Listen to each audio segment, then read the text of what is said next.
Ich bin auch durch eine Empfehlung da und komme gerne wieder, ja. Und der Gast freut sich, dann will ich das selbst machen. Aisha leitet seit 28 Jahren das Hotel und den Campingplatz von Marokko-Reisen Schatz.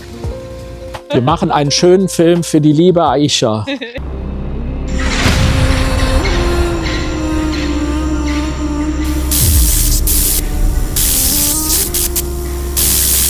Willkommen bei Miles Meets Moments. Wir sind Alex und Jürgen und wir zeigen, wie deutsche Unternehmer überall im Ausland ihr Glück gefunden haben.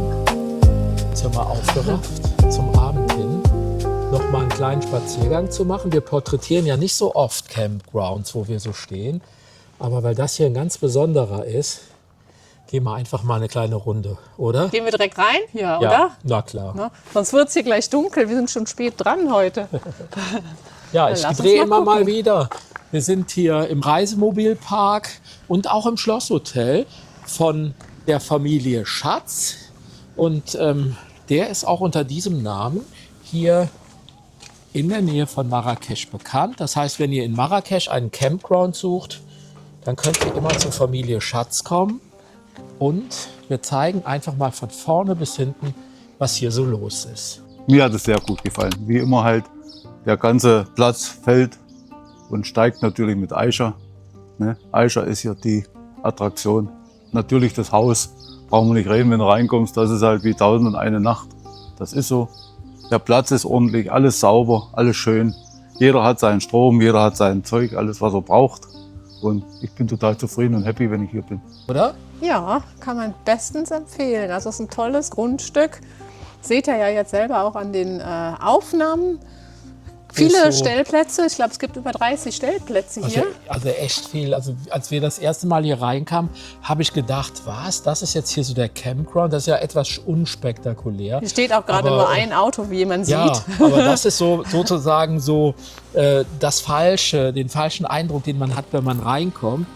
Weil hier vorne sind jetzt, sagen wir mal, zählen wir mal durch. Hier sind wir bei 7, 8, 9, 10, 11, 12, vielleicht 12, oder? Ja, insgesamt gibt es über 30. Genau. Und Sind hier wir- vorne, das ist sozusagen der Foreground. Der Foreground. Oder der Ground für die richtig großen Reisemobile und Busse. Genau, die bleiben nämlich tatsächlich hier vorne stehen. Genau, davon haben wir schon ganz viele hier gesehen. Hier vorne waren schon 3, 4 Stück von den ganz großen Bussen oder LKWs oder den Overländern. Ja, und jetzt gehen wir mal so langsam ein Stück weiter. Den Weg, den wir auch mit dem Bronco schon ein paar Mal gefahren sind entlang, wo der auch schon seit Wochen steht mittlerweile. Da sind schon 2 Wochen hier, ne? Ja.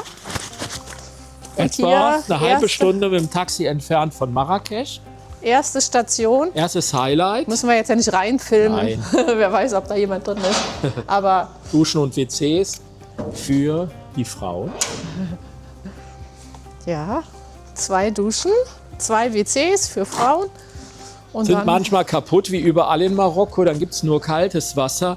Das ist aber das Tolle halt. Wir haben ja schon vom Schloss gehört. Dann geht man halt im Schloss duschen. hier ist wenn das man Gleiche noch für weiß, die Herren. Ne? Hier sind die Herren. Traust du dich jetzt da rein? Ja, wir gucken mal ganz kurz rein. Das wollt ihr ja bestimmt wissen. Also 2 Toiletten, 3 Duschen sogar. Ihr habt 3, wir Ja. haben 2. Hier ist so eine kleine Spülmöglichkeit. Ich weiß, euer allerliebstes Spielzeug. Entleeren von Kassetten bitte hier hinein oder auch vom Grauwasser des Wohnmobils. Ich weiß nicht, warum das immer so super wichtig ist oder wir wissen das nicht. Aber da haben wir auch immer unseren Spaß mit. Hier wird es jetzt schön grün. Ja, Hier sind nämlich die ganzen anderen kleinen Parzellen für die. die Leute, die gerne Reisemobile. nah am Waschhaus stehen, die könnten jetzt hier zum Beispiel stehen. Ja, dann ist man direkt dann dort. Hier haben wir 1, 2, 3, 4 Plätze hier vorne. Da vorne leuchtet auch schon der Bronco. Oh ja, der hat sich da hinten rausgestellt. Ja. Aber da gehen wir jetzt nicht her. Wir biegen jetzt mal hier links ab. Hey Annika, wie hat's dir denn gefallen hier? Hi, mega schön, ja, sehr herzlich. Würdest du es weiterempfehlen? Ja, auf jeden Fall. Ich bin auch durch eine Empfehlung da und komme gerne wieder, ja. Was war dein Highlight? Gastfreundschaft. Und diese Ruheoase hier. Ja, du warst kurz da, aber hast dich maximal erholt. Das ne? stimmt. Sehr schön. Dachterrasse ist sehr zum Empfehlen und auch der Garten hinter mir. Dankeschön. Wir machen mal eine Runde. Oder einen kleinen Schwenk. Wenn ihr hier ankommt, dann sucht ihr euch euren Platz selber aus. Da gibt es hier keine Regeln. Jeder Ach, guck Platz verfügt über Strom und über alle Annehmlichkeiten, Hallo. die man so braucht. Hallo zusammen. Tiere sind natürlich willkommen. Und ja, hier stehen jetzt so die ersten Overländer. Tolle Fahrzeuge. Viele Deutsche, weil die Familie Schatz ist auch, hört man ja schon am Namen, eine deutsche Familie. Und somit steht das hier auch unter deutscher Leitung. Hier auch ein ganz, ganz tolles Mobil, ist gerade eben erst gekommen. Eine deutsche Familie mit zum Teil marokkanischen Wurzeln, würde ich sagen. Dann ist es eine deutsch-marokkanische Ja. Familie. Genau, Ja. so sieht's aus. Hier ist jetzt so das erste Highlight. Man kann ja in alten Pools, kann man ja wunderbar Skateboard fahren. Ich weiß nicht, ob das hier so ein California Pool ist, aber das ist auf jeden Fall ein Riesending. Geht mal davon aus, dass der erstmal nicht mehr in Betrieb geht. Warum, zeigen wir euch gleich noch. Das ist doch einfach ein mordsmäßiger Trümmer. Aber theoretisch ist das einer von 2 Pools. Ja? Und hier ist auch in der Mitte so ein kleines Biotop mit so einer Brücke aufgebaut. Ist momentan gesperrt, weil die Brücke, man sieht es ja hier schon, ist so ein bisschen morsch. Also wenn ihr hier mit euren Kindern hinkommt, vielleicht ist das das Erste, was man denen sagt. Finger weg von der Brücke. Aber das sind alles irgendwie so Dinge, die sind halt so, wie sie sind. Hier gibt es aber auch ganz viele schöne, große Palmen, Olivenbäume, alles begrünt. Dann gibt es so ein paar Minigolfflächen. Ja, ich glaube, das ist kein Minigolf, das ist, glaube ich, so eine Art Shuffleboard oder so. Hier kommt die erste Minigolffläche. Hier ist so ein bisschen Outdoor-Fitness. Und da hinten sind noch ein paar mehr Minigolfbahnen und das Krokodil. Das ist ja Kunst im Park sozusagen. Ja, ist wirklich ein Park hier. Sollen wir da lang gehen? Ja, Dann wir kann gehen man hier ja lang. auch schön den Tennisplatz noch sehen. Und Alex hat es schon gesagt, hier ist Tennis. Der ist jetzt nicht in einem Top-Zustand. aber um da mal so ein paar Bälle übers Netz zu schlagen, reicht der. Was ich gerade noch sehe, da ist sogar ein Bienenstock da vorne. Siehst du? Da ist ein kleines Ah, ja. Bienenvolk. Ja. Ja, und jetzt sind wir im Prinzip einmal rumgegangen. Und hier stehen jetzt noch andere Wohnmobile, Reisemobile und auch natürlich ein paar Vans. Das heißt, um euch so ein bisschen zu orientieren, da vorne ist wieder der Bronco, da guckt er raus. Und wir sind da hinten so einmal so rundherum gegangen. Hier gibt es noch einen ganz besonderen Service. Erklär den mal bitte. Ja, morgens gibt es hier den Brötchenservice. Und wenn nicht gerade Ramadan ist, dann hängen morgens früh, spätestens um 8, die Brötchen an der Tür in der Tüte. Die sind dann noch warm, beziehungsweise es sind keine Brötchen, sondern es ist halt das marokkanische Brot, was man so kennt. Und während des Ramadans darf natürlich morgens nicht frisch gebacken werden. Da sind die Brote dann vom Vorabend, schmecken aber trotzdem noch lecker und ist auch ein toller Service überhaupt, der hier angeboten wird. Ja, weil dann hat man gleich sein Frühstück. Wenn man nicht im Hotel frühstücken möchte, weil das geht auch. Ja, was du noch nicht gesagt hast, ich muss ja diesen Brötchenservice nicht bestellen. Der ist ja im Preis inkludiert. Genau, die kommen automatisch und kosten nicht extra. Jeder kriegt so ein kleines Brot und ein Croissant. Damit kommt man eigentlich immer ganz gut über den Tag. Preis pro Übernachtung? Ich meine 12 Euro und 14 Euro inklusive Strom. Und wenn man das Fahrzeug nur hier stehen lässt, was auch sehr schön ist, wenn man von Marrakesch mal 1-2 Wochen zurückfliegt nach Deutschland, dann ist es bei 10 Euro. 10 Euro, genau. Ja. Und da haben wir ja auch den Strom dran gelassen. Das war ja auch gut für die Kühlschrankgeschichte. Das heißt, das wird dann ja auch nicht so eng gesehen. Ja, hier zeig noch mal, da sind doch die Liegestühle. Hier ist Große so die Liegewiese. Liegewiese. Total toll. Gibt auch noch viel mehr Stühle, aber momentan war das Wetter noch nicht ganz so toll, deswegen haben die auch gereicht.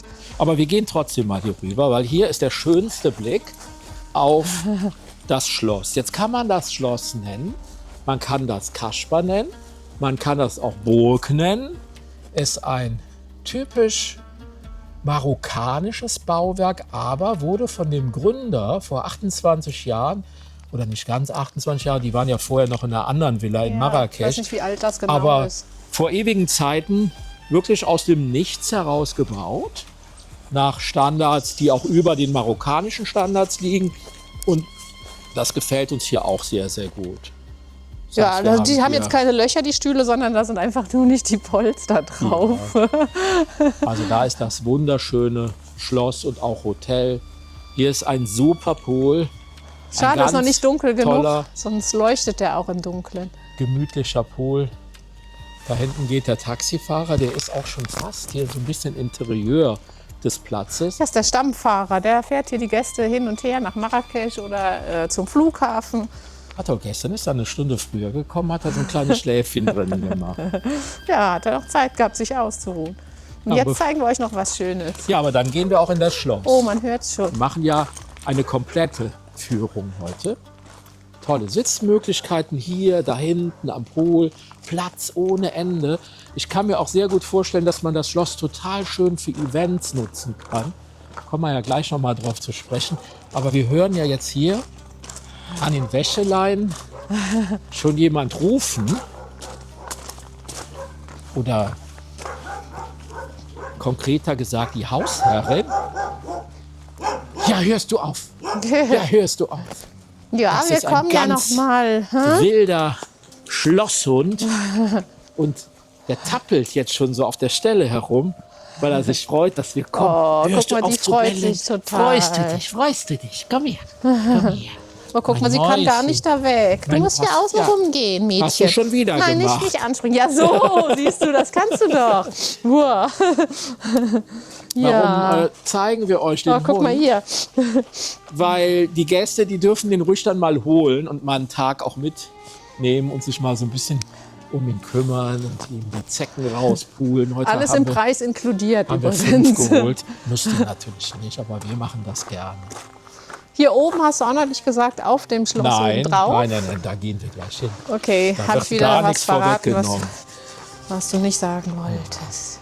Aber was auch lustig ist, und das sieht man ja, diese kleinen Dekoschweine, das sind auch so typische Marokko-Figuren. Die kann man hier in manchen Regionen nämlich an der Straße kaufen. Hollywood-Schaukel. Alex muss eine Die kleine mag ich Pause auch. machen. Wow. Normalerweise kommt die Sonne von da vorne. Alex, wir haben eben schon über Preise gesprochen. Ja. Die Preise da drin Ja. sind ja auch eigentlich, auch im Vergleich jetzt zu den Riads in Marrakesch, durchaus wettbewerbsfähig. Auf jeden ne? Fall. Also so eine Übernachtung kostet 40 €. Inklusive Frühstück. Und das ist echt ein ganz nettes marokkanisches Frühstück mit Spiegeleiern und Kaffee und ganz Und viel Simmen. leckeren Sachen. Simmen, selbstgemachten Simmen.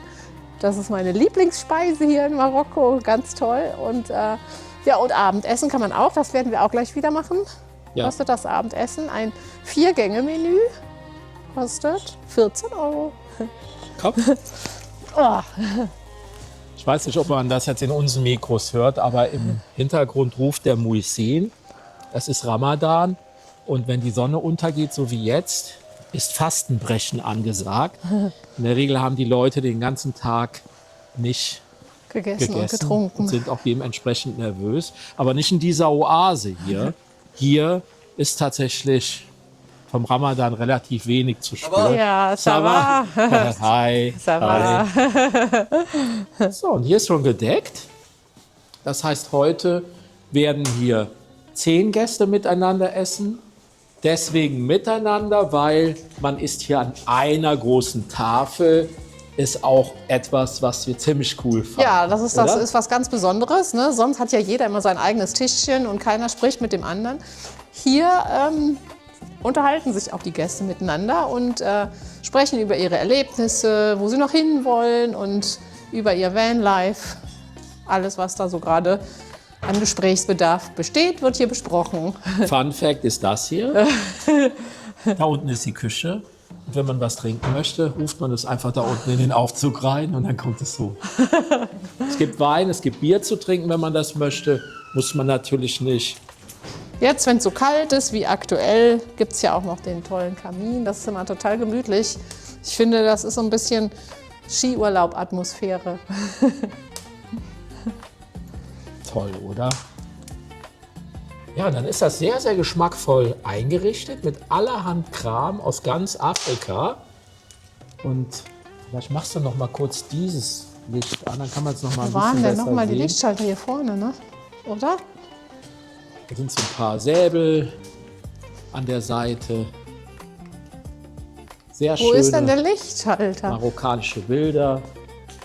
Der muss da an der Seite sein, genau. Ja. Jetzt sieht man es auch mal unter Licht.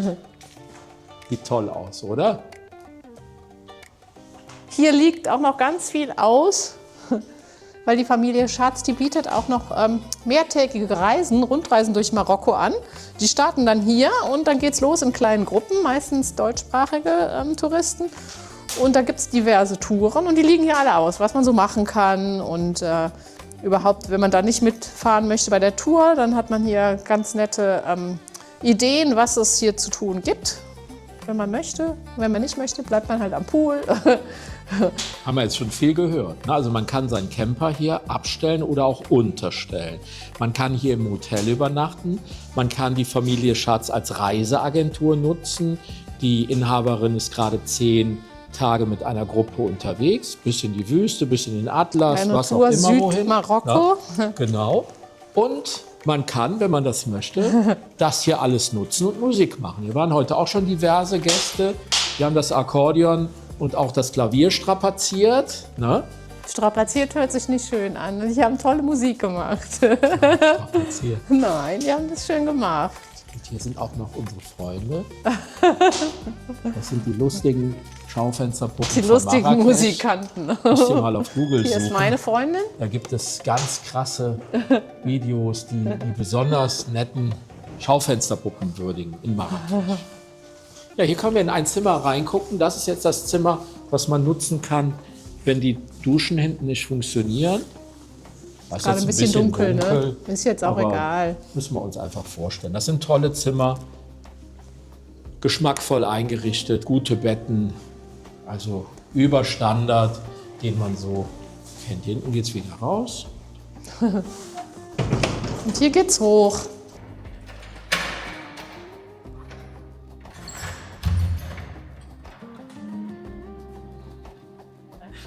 Komm rein, komm. Hier ist unser neues Zuhause.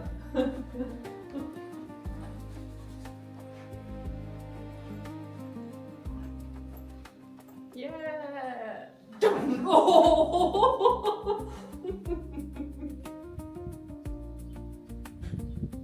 Jetzt gehen wir noch schnell auf die Dachterrasse, bevor es ganz dunkel ist. Jetzt hat sie es schon wieder verraten. Die kann einfach nicht still sein. Wir machen hier eine Hausführung und ich sage Ja. eins nach dem anderen. Und immer verrät sie alles. Ja, damit wir hier mal vorankommen. Die hat doch nie Geduld. Ja, Sag immer, nee. wir quatschen Ich habe Hunger. Jetzt hat sie Hunger wieder, dann ist wieder Komm was hoch. anderes. Also alle 2 Minuten ist irgendwas anderes. Hier liegen auch So, überall jetzt hab ganz ich dir viele eben etwas zu der Tür Steinexponate. gesagt. Was habe ich dir zur Tür gesagt? Oh, etwas, wo ich jetzt wissen muss, wie das aufgeht. Wo ist denn der Nagel? Hier ist ein Nagel. Ach, da oben. Jetzt kann man die Tür öffnen. Tata! Und das kann die schönste Stelle eines Riads, einer Kasbah, eines Hotel und Schlosses sein. Vor allen Dingen, wenn es richtig heiß ist in Marokko, dann hält man sich oft hier oben dann in der Nacht auf, bis es sich etwas abgekühlt hat. Und hier soll man tatsächlich die Ballons sehen, morgens früh, wenn sie starten. Wir waren schon 2-mal hier oben, haben noch keinen einzigen Ballon gesehen. Aber es war auch bis jetzt nicht das Wetter, um mit Ballons loszufahren. Aber hier geht die Alex immer joggen. Hat man seine Ruhe, es kommen immer mal ein paar Leute, aber hier hat man eine gute Sport- und Jogging-Area. Da hinten baut wohl der Bruder des Königs oder ein Bruder des Königs eine große Villenanlage noch hin. Und hier hat man überall ganz tollen Blick. Da hinten aufs Atlasgebirge, hier auf den Anti-Atlas. Den sehen wir, das Atlasgebirge, das versteckt sich heute ein bisschen von uns. Da unten ist der Pool. Da hinten sind die ganzen Wohnmobile.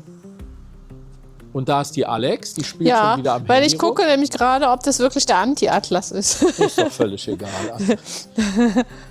Das Der ist auf nämlich jeden Richtung Fall Süden mehr. Und eins der vielen Gebirge. Genau. Hier, ne? Da hinten ist ja schon wieder ein Gebirge. Also wir sind ja hier in Marrakesch komplett umzingelt von diversen Gebirgsgruppen. Und wenn ihr mal ein tolles Event machen wollt, könnt ihr natürlich die Dachterrasse auch dafür nutzen und euch dann entsprechend dann auch hier von den Gastgebern verwöhnen lassen. Alex, ja, das war's, oder? Haben wir irgendwas vergessen? war's. Vielleicht zum Schluss noch ein paar liebe Worte zur Aisha, Ja. der Hausherrin.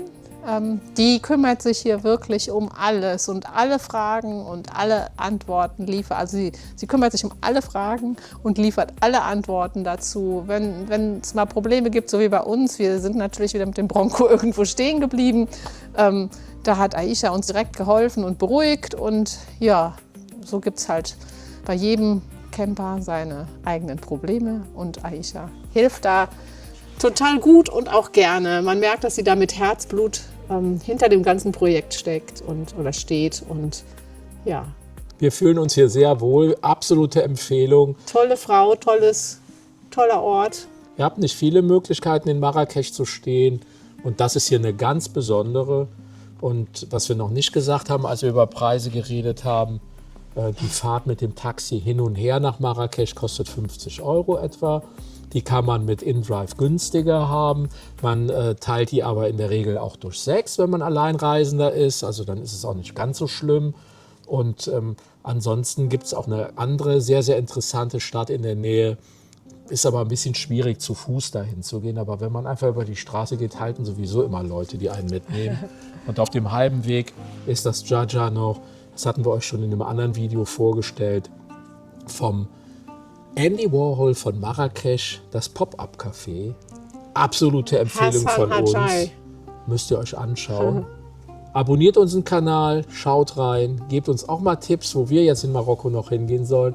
Wir sind ja noch ein paar Monate hier. Vielen, vielen Dank, dass du dir die Zeit für uns genommen hast und vor allen Dingen auch für deine Gastfreundschaft. Dankeschön. Ja, Das ist ja echt ein ganz außergewöhnlicher, toller Ort mit einer tollen Gastgeberin. Und wir sind sehr gerne hier, sind auch jetzt ja schon ja, 3 Wochen mindestens hier. ja. Ja, genau. Das sind fast 3 Wochen jetzt. Aber ich danke euch vielmals, dass ihr auch das Interview mit mir und das. Vielen, vielen Dank nochmal.